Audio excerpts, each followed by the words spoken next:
పురాతనమైన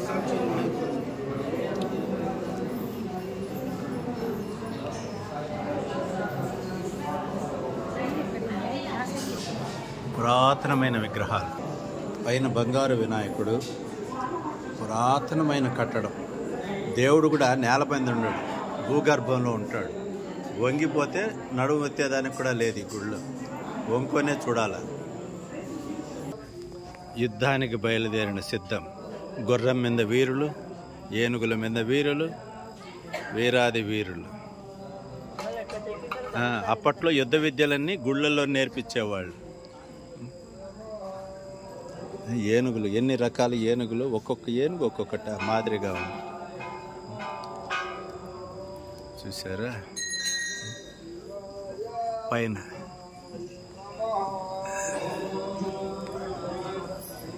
దేవతామూర్తులు ఎంత అద్భుతంగా ఉందో చూసారా? శివపార్వతులు.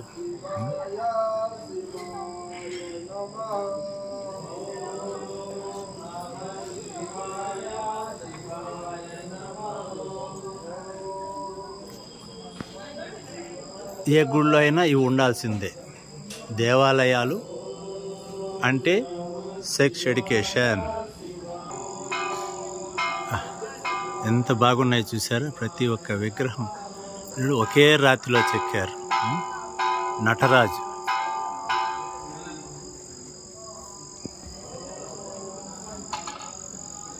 మళ్ళీ ఈ పక్క సన్యాసులు, అందగత్తెలు. రెండు కళ్ళు చాలవు.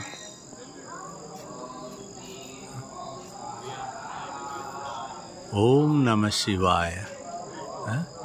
ఎంత అద్భుతంగా ఉందో చూసారా?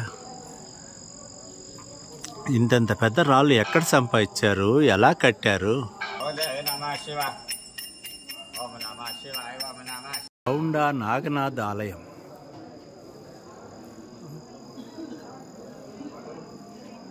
శిల్పాలు, ఆ రోజుట్లో వాళ్ళు ఎంత టాలెంట్గా చెక్కుంటారా? ప్రతి ఒక్క శిల్పాన్ని సరైన కొలతలతో. ఒకే రాత్రిలో ఇంతమందిని చూసారా? 1 2 3 4 5 6 7 8 9 10 11 12. అబ్బా, ఎన్ని తలలు ఒకే విగ్రహంలో! ఏమైనా విచిత్రమే కదా?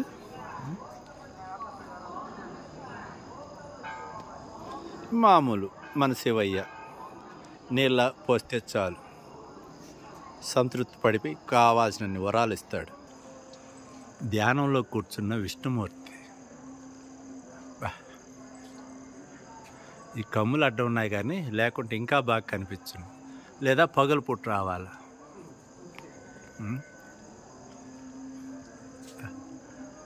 శిల్పాలు చూడండి.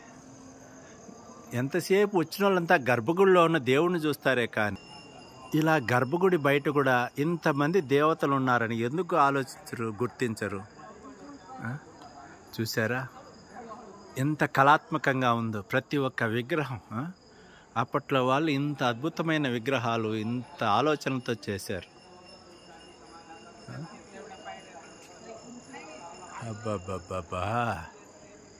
రండి స్వామి, సంపాదించిందంతా మూలను పెట్టుకొని ఏం చేస్తారు? రండి, ఎన్నో దేవాలయాలు ఉన్నాయి.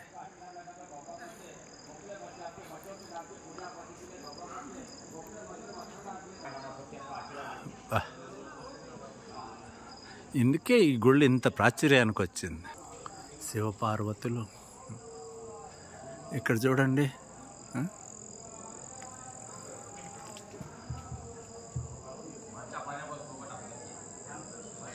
ఓం నమ శివాయ. ఓం నమ శివాయ. బౌండా నాగనాథ్ 8వ జ్యోతిర్లింగం.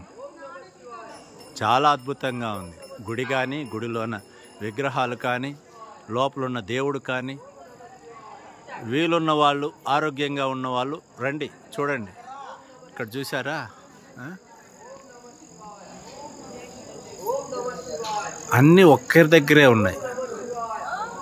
ఓం నమ శివాయ. మళ్ళీ మరోసారి రప్పించు స్వామి, ప్రశాంతంగా చూద్దాం.